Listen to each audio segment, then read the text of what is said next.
السلام علیکم ورحمۃ اللہ وبرکاتہ۔ سوال پوچھا گیا ہے کہ کسی کی خوشی کے لیے اگر کوئی قسم کھاتا ہے اور جھوٹی قسم کھاتا ہے تو اس کا یہ قسم کھانا کیسا ہے؟ جواب ارشاد فرما دیں۔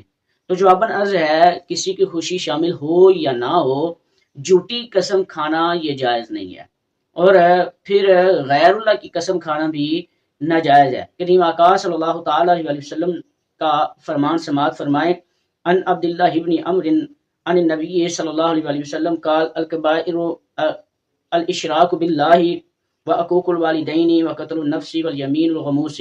ارشاد فرمایا کہ بڑے بڑے جو گناہ ہیں نا، ان میں سے یہ ہے کہ بندہ اللہ پاک کے ساتھ کسی کو شریک ٹھہرائے، اور ارشاد فرمایا والدین کی نافرمانی کرنا، اور پھر ارشاد فرمایا کہ کسی جان کو قتل کرنا، قتل النفس، کسی جان کو قتل کرنا، اور ارشاد فرمایا والیمین الغموس، اور جھوٹی قسم کھانا یہ کبیرہ گناہ ہے۔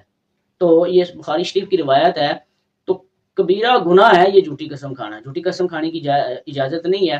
پھر دوسری روایت میں ارشاد فرمایا کہ غیر اللہ کی قسم کھانا یہ بھی منع ہے۔ سرکار علیہ الصلوۃ والسلام نے ارشاد فرمایا ان اللہ ینہاکم ان تحلفوا بآبائکم من کان حالفا فلیحلف باللہ او لیصمت۔ ارشاد فرمایا بے شک اللہ پاک تم کو تمہارے باپوں کی قسم کھانے سے منع فرماتا ہے، اور اگر تم نے قسم کھانی ہی ہے تو اللہ کی قسم کھاؤ یا پھر چپ رہو۔